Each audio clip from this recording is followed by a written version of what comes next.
জরিদার জরিদার সমবেত ভক্তমণ্ডলী, উপস্থিত মায়েরা, সকলের শ্রীচরণে জানাই আমার শতকোটি দণ্ডবত প্রণাম। অনন্ত কোটি বিশ্ব ব্রহ্মাণ্ডের যত মুনি ঋষি যোগী সাধক সাধিকা গন্ধর্ব কিন্নর সকলের চরণে জানাই আমার কোটি কোটি প্রণাম। এই হরিবাসরে শ্রদ্ধেয় ব্যক্তিবর্গ এবং কমিটির দাদারা, ছোট্ট ছোট্ট ছেলে মেয়ে, ভাই বোন, আহত অনাহত অব্যাহত বহিরাগত সমস্ত ভক্ত চরণে জানাই এই অধমের শতকোটি গান।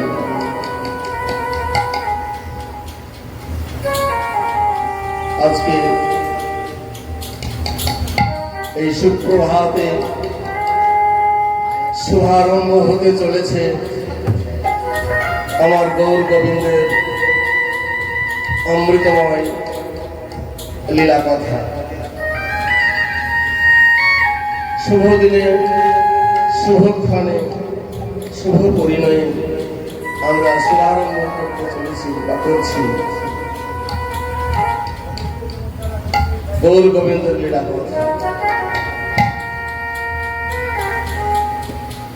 আমি জানি না আপনাদের এই হরিবাসর কতদিনের পুরনো, যে জায়গায় প্রতি বৎসরের ন্যায় হরিবাসর হয়ে থাকে 10 বছর, 20 বছর, 30 বছর ধরে, যেখানে ভক্তদের চরণ ধরে পড়ে, বৈষ্ণবদের চরণ ধরে পড়ে, হরিনাম সংকীর্তন ভক্তদের চরণ ধরে পড়ে, কীর্তনীয়দের চরণ ধরে পড়ে, সেই জায়গা সাধারণ জায়গা নয়, সেটা সাক্ষাৎ ব্রজধাম। তাই এই ব্রজধামে আমরা সকলেই সমবেত হয়েছি। অষ্টকালীন লীলাকীর্তন গ্রামে গঞ্জে শহরে সর্বত্র হচ্ছে, যার প্রাতঃকাল, পূর্বাহ্নকাল, মধ্যাহ্নকাল, অপরাহ্নকাল,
জানি তাই।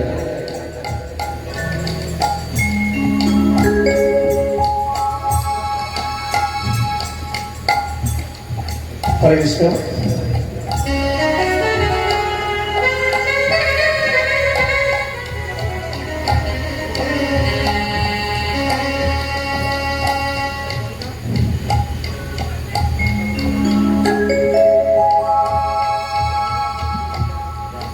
পাওয়ার হচ্ছে আদি শক্তি গো। পাওয়ার ছাড়া আমরা চলতে পারি না। সাউন্ড একটু কমিয়ে দাও, ঝানঝান করছে। হরে কৃষ্ণ, হরে কৃষ্ণ। যে কথা বলছিলাম, অষ্টকালীন লীলাকীর্তন, যার প্রাতঃকাল, পূর্বাহ্নকাল, মধ্যাহ্নকাল, অপরাহ্নকাল, সায়াহ্নকাল, প্রদোষকাল, মধ্যরাত্রিকাল এবং নিশান্তকাল, এ হচ্ছে অষ্টকালীন লীলাকীর্তন। যার প্রথম কালোচিত লীলা আমরা গাইব বলে আপনাদের সম্মুখে উপস্থিত হয়েছি। লীলাকীর্তন গাইতে গেলে কিছু নিয়ম মেনে চলতে হবে। ভগবানের লীলাকীর্তনকে দুই ভাগে ভাগ করা যায়, মুখ্য রসের লীলা এবং গৌণ রসের লীলা। মুখ্য রসের লীলাকে চার ভাগে ভাগ করা যায়। পূর্বরাগ, মান, প্রবাস, প্রেম বৈচিত্র্য। আবার মিলন পূজা লীলাকে চার ভাগে ভাগ করা যায়, সংক্ষিপ্ত, সংকীর্ণ, সংকীর্তি, সমৃদ্ধ। এদেরকে প্রত্যেকে আবার 8 ভাগে ভাগ করা যায়। 4 32 64 প্রকারের মুখ্য রসের লীলা। আর প্রত্যেকটা লীলা আলাদা আলাদা গৌর চন্দ্রিকা, যেটা পূর্ব পরম্পরায় নির্ধারিত করা আছে। সেই গৌর চন্দ্রিকার মধ্য দিয়ে ভগবানের যে লীলায় গাইতে উঠে না কেন, গৌর চন্দ্রিকা আমাকে করতেই হবে। তাই আজ আমরা সুপ্রভাতে প্রাতকালীন লীলা গাইব বলে আপনাদের সম্মুখে এসেছি। তার গৌর চন্দ্রিকার মধ্য দিয়ে আমরা লীলায় প্রবেশ করব। গৌর চন্দ্রিকা না করলে লীলার পরিপুষ্ট আসে না। যে গৌর চন্দ্রিকার সৃষ্টিকর্তা হচ্ছে নরোত্তম দাস ঠাকুর মহাশয়। নরোত্তম দাস ঠাকুর হচ্ছে নিত্যানন্দের আবিশ অবতার। তিনি বলেছেন, গৌর চন্দ্রিকা না করলে, ভূমিকায় না গেলে আদি রস আস্বাদনে ব্যাঘাত ঘটে। পদের মধ্য দিয়ে বলেছে নরোত্তম দাস ঠাকুর, আপনি আমাকে নিমন্ত্রণ দিলেন, আপনার বাড়িতে আমি গেলাম, আপনি সেবায় বসিয়েছেন আমাকে। প্রথমে আপনি আমাকে থালা দেবেন, থালা দেওয়ার পর প্রসাদ দেবেন না, আগে জল দেবেন। কেন? থালায় যদি কোনো ময়লা মাটি থাকে, হৃদয় বা মন হচ্ছে আমাদের থালা, জল হচ্ছে গৌরচন্দ্রিকা। সেই গৌরচন্দ্রিকার জল দ্বারা হৃদয় বা মন থালাকে পরিষ্কার না করলে রাধা গোবিন্দ মাধুর্য মন্ডিত লীলারস স্বরূপ যে প্রসাদ, সেই প্রসাদের স্বাদের ব্যাঘাত ঘটবে বলে গৌরচন্দ্রিকার স্বরূপ জল দ্বারা হৃদয় বা মন পাতার ময়লাকে পরিষ্কার পরিচ্ছন্ন না করলে মাধুর্য মন্ডিত রাধা গোবিন্দ লীলারস আস্বাদনের ব্যাঘাত ঘটে। যার জন্য গৌরচন্দ্রকে গাইতে হয়। নরোত্তম দাস পদে বলল, আমার শিরোরাঙ্গে মধুর লীলা একবারে জারি করলে প্রবেশিলা শ্রী গৌরাঙ্গে মধুর লীলা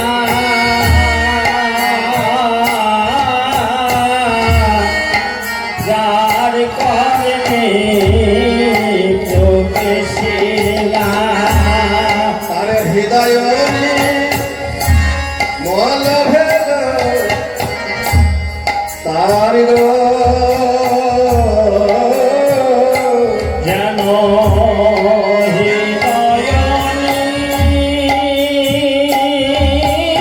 হৃদয়নি মন ভেলো তার গো হৃদয়নির মন ভেলো তার। আমাদের হৃদয়ে কিছু ময়লা মাটি আছে, যে ময়লা মাটি গৌরচন্দ্রিকার স্বরূপ রস দ্বারা জল দ্বারা পরিষ্কার করতে হয়। হৃদয়ের ময়লাটা কি? কবিরাজ গোস্বামী পাদ চৈতন্য চরিতামৃতে একটা শ্লোক দিয়েছেন, অনর্পিত চরিঞ্চরাত করুণায় অবতীর্ণ কালো সমর্পয়ত উন্নত জল রসংসা ভক্তি শ্রিয়ম সদা হরি পুরাণ সদা সুন্দর দেউতি কলম বৈসন্দিত সদা হৃদয় স্পন্দরে স্ফুরত শ্রী সচিনন্দন। একটা গুহায় যদি নানা ধরনের পশু থাকে আর সেই গুহায় যদি বাঘ সিংহ প্রবেশ করে অন্য পশুরা পালিয়ে যায় প্রাণময়। আমাদের হৃদয়টা একটা গুহা, এই গুহার ভিতরে কিছু পশু বাস করে। আমিত্ব, প্রলোভন, অজ্ঞানতা, অহংকার, পরস্পরঘাতকতা, কাম, ক্রোধ, লোভ, মোহ, মাৎসর্য, এরা ভেতরে পশু রূপে বাস করে। গৌরাঙ্গ স্বরূপ হরিনামের যে সিংহের ধ্বনি, সেই হরিনাম স্বরূপ সিংহের ধ্বনি যখনই কর্মমন্দিরে হৃদয় মন্দিরে প্রবেশ করে, তখন হৃদয়ের সেই পশুগুলা আপনি দূর হয়ে চলে যায়। তাই নরোত্তম দাস বললেন গৌরচন্দ্রিকা গাইতে হয়। তাহলে আজকে আমাদের যে লীলা রস, সেই লীলায় গৌরচন্দ্রিকায় আমরা প্রথমেই আগে দেখব যে পদকর্তা কি এমন পদ উপহার দিয়েছে, যে পদকে আশ্রয় করে আমরা পুজোলে প্রবেশ করি। কি বলছে দেখুন, বলে আরে মোর আরে মোর আমার শ্রীদৌরাঙ্গ গৌরাঙ্গ বিধু রে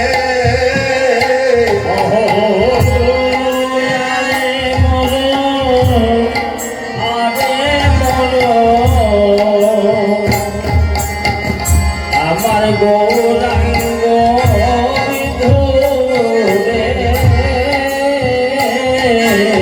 আরে মোর আরে মোর, মোর মানে আমার। দুবার বলেছে আরে মোর আরে মোর। কাকে বলেছে? আমার গৌর হরিকে, গৌরাঙ্গ বিধু। আরে মোর আরে মোর, আমার গৌর আমারই গৌর। হ্যাঁ, গৌরকে কেমন আপন করে নিয়েছে দেখুন পদকর্তা। গৌরাঙ্গ মহাপ্রভুকে কেমন নিজের করে নিয়েছে, আপনজন করে নিয়েছে। আরে মরু আরে মরু, আরেটা কি? এটা একটা কথার মানা। দেখুন, মোর মানে আমার, আমার কথাটা আমরা যে ব্যবহার করি না তাই না, আমার কথাটা আমরা বলে থাকি। তবে কাকে আমার বলি? যে আদৌ আমার নয়, তাকে আমরা আমার বলে আঁকড়ে ধরে থাকি। মহাজন বললেন 12 জন মহাজন আছে আমাদের সনাতন ধর্মে, 12 জন মহাজন আছে। তার মধ্যে যে কোনো একজন মহাজনকে আশ্রয় করলেই সেখানে যাওয়া যায়, এটা তাদের বাণী। স্বয়ম্ভু নারদ শম্ভু কুমার কপিল মনু প্রহ্লাদ জনক ভীষ্ম বলির বয়স কৃপয়া। স্বয়ম্ভু মানে ব্রহ্মা, নারদ মানে নারদমুনি, শম্ভু মানে শিব ঠাকুর, কপিল মুনি, স্বয়ম্ভু নারদ কপিল মুনি, প্রহ্লাদ দত্তগুণের প্রহ্লাদ, জনক সীতার বাবা জনক রাজা, ভীষ্ম অর্থাৎ বিশ্বদেব, প্রহ্লাদ জনক ভীষ্ম বলির বয়াস বলি মহারাজ এবং ব্যাসপুত্র সুখদেব গোস্বামী। এই যে 12 জন মহাজন, এদের সমস্ত আলোচনা নিয়ে যত কীর্তন বলুন, যত শাস্ত্রীয় জিনিস বলুন, তো সেই মহাজন বলছে আমার যদি বলতে হয় তাকে আমার বলো, যাকে আমার বললে শেষের দিন পর্যন্ত তোমার পাশে থাকবে। হরি বল হরি। আমরা কাকে আমার বলি? খুব মন দিয়ে শুনবেন। ভাই বন্ধু পুত্র পরিবার সময়তে ছিল সকলেই আমার, অসময়ে চাহিয়া দেখি তবে কেউ নাই, সকলই থাকিল সকলই থাকে। হ্যাঁ, হরি বল হরি বল। আমি জানি না কে আমার ভাই বন্ধু পুত্র পরিবার, এদেরকে আপন করে সারা জীবন আঁকড়ে ধরলাম। যখন কর্মক্ষমতা আমার হারিয়ে গেল, তখন এই আপন যারা আছে তারা বলছে এই জঞ্জাল চলে গেলে বাঁচি। কিন্তু আমি যদি গুরুর কথা শুনে ছোটবেলা থেকে গৌর হরিকে আপন করে রাখতে পারতাম, যেদিন আমি অচলের খাতায় চলে যেতাম, আমার নার্ভ দুর্বল হয়ে যেত, শেষের দিনে সে আমার পাশে থাকত। তাই বিদ্যাপতি রাধারানীর চরণে প্রার্থনা করলেন, হে রাধে, আমি না বুঝে পরকে আপন করে ধরেছিলাম, যখন বুঝলাম যে এরা পর, তখন আমার আর কিছু করার নেই, কারণ আমার কর্মক্ষমতা হারিয়ে গেছে। ভেবেছিলাম পেয়েছি মানব জন্ম, কৃষ্ণ ভজন সাধন করব, কিন্তু হলো না ঠাকুর। হে রাধে, হলো না গো। তাই বিদ্যাপতি বলছেন পদের একটা ছোট্ট শ্লোক, কি তাতাল সৈকতে পারি বিন্দু সম, কাতল সৈকতে পারি বিন্দু সম, তাতাল সৈকতে পারি বিন্দু সম, ওই কাতল সৈকতে পারি বিন্দু সম, সুতমিত রমণী সমাজে, যেন সুতমিত রমণী সমাজে।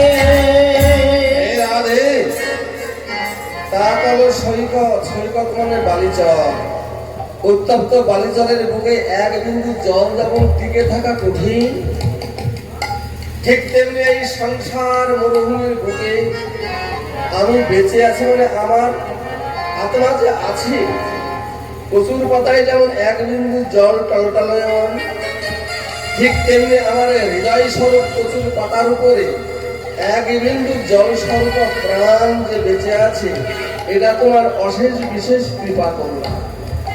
হে গৌর হরি, তোমার কৃপা করুণায় এই সংসার মরুভূমির বুকে আমি বেঁচে আছি, অথচ দিনান্তে তোমার চরণ একবার প্রণাম করতে ভুলে যাই। এমনই অকৃতজ্ঞ গো, তুমি আমাকে দেহটা দিয়েছো, দুটো চোখ দিয়েছো দেখছি, দুটো চরণ দিয়েছো হাঁটছি, একই বদন দিয়েছো, হরি কথা বলবার সময় পাই না। হে রাধে, তুমি দিয়েছিলে শ্রেষ্ঠ জনম মানব জনম, ভেবেছিলাম কৃষ্ণ ভজন করব, কিন্তু হলো না গো।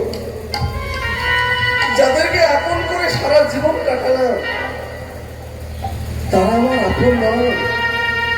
যখন বুঝলাম যে তুমি আমার আপন জন, এখন আমার আর বয়স নাই, বৃদ্ধ হয়ে গেছে, আর কি কাজে লাগবে? কৃষ্ণ জীবার তরে সংসারে আমি কৃষ্ণ ভজিবার করে সংসারে আইনু, জীবন করে সংসারে আইলো, নিচে মায়ায় বদ্ধ হয়ে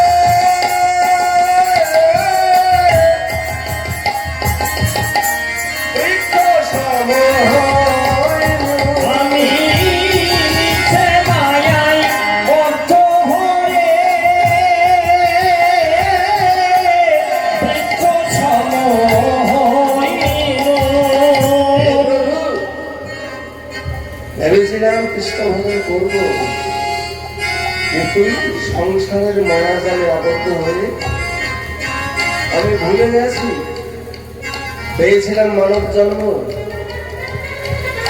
বলুন না গো, দেখতে দেখতে আমার দিন চলে গেল, দিন গেল নিচে কাঁদে, রাত্রি গেল নিচে। আমার দিন গেল নিচে কাজে, রাত্রি গেল নিদ্রে। নিচে কাঁদে, রাত গেল রে। আমার দিন গেল নিচে কাজে, রাত্রি গেল নিদ্রে। রাধা কৃষ্ণ চরণ রবীন্দ্রে। আমি না ভজিল রাধা কৃষ্ণ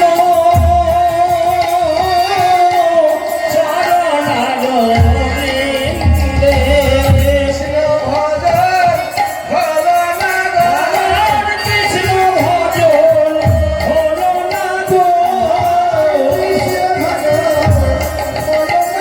আমার কৃষ্ণ ভজন হলো না গো। বলবো বলে কৃষ্ণ ভজন হলো না গো। আমি আজ ভজিব কাল ভজিব বলে কৃষ্ণ ভজন হলো না গো। আমি মিঠে মায়ায় বেঁধে রইলাম। আজ ভজিব কাল ভজিব বলে কৃষ্ণ ভজন হলো না গো। অবমুঝ অবমুঝ অবতন কাজে। ওই অবমুঝ অপন কাজে। হলো না গো, হলো না। বিদ্যাপতি রাধারণীর চরণে কেঁদে কেঁদে বলছে, ভেবেছিলাম পেয়েছি মানব জন্ম, নিঃশ্বাসের বিশ্বাস নাই, পদার্থ ভবিষ্যৎই এই আছি এই নাই। কিছুদিন আগে আমার চোখের সম্মুখে আমার এক বাজিয়ে 1 ঘন্টার মধ্যে মারা গেল। এই দেখছি এই নেই। তাই বিদ্যাপতির ভাষায় এই যে আমি আপনাদের সম্মুখে দাঁড়িয়ে আছি, আমারও 3 বার মৃত্যুর মুখে চলে গেছিলাম গো। যাই হোক, জগন্নাথের কৃপায় আমি বেঁচে আছি। হলো না গো, মায়ার সংসারে মায়ার আগুনে দিবানিশি জ্বলছি। 24 ঘন্টার মধ্যে 1 ঘন্টা সময় বের করতে পারি না যে হে ঠাকুর তোমার চরণে একটু নিবেদন করি। গৌরীদাস পণ্ডিত মহাপ্রভুকে বলেছিল, প্রভু এই যে সংসারে এত হরিনাম হচ্ছে, এই হরিনাম করে কি গোলকের প্রেম পাওয়া যাবে প্রভু? দেখুন কত সুন্দর কথা। গৌরীদাস পণ্ডিত আমাদের জন্য মহাপ্রভুর কাছে বলল, হে গৌর হরি, জাগতিক প্রেম তো মানুষ পেয়ে থাকে, জাগতিক প্রেম না থাকলে মানুষ বাঁচতে পারবে না। বাবা মায়ের ভালোবাসা, ছেলে মায়ের ভালোবাসা, ভাই বোনের ভালোবাসা, প্রতিবেশীর ভালোবাসা, এগুলো তো প্রেম। এই প্রেম না হলে সংসার করা যায় না। কিন্তু প্রভু তোমার দেওয়া হরিনাম এই যে গ্রামে গঞ্জে শহরে চলছে, যজ্ঞ চলছে, এই গানে গানে গানে গানে কণ্ঠ বসে গেছে।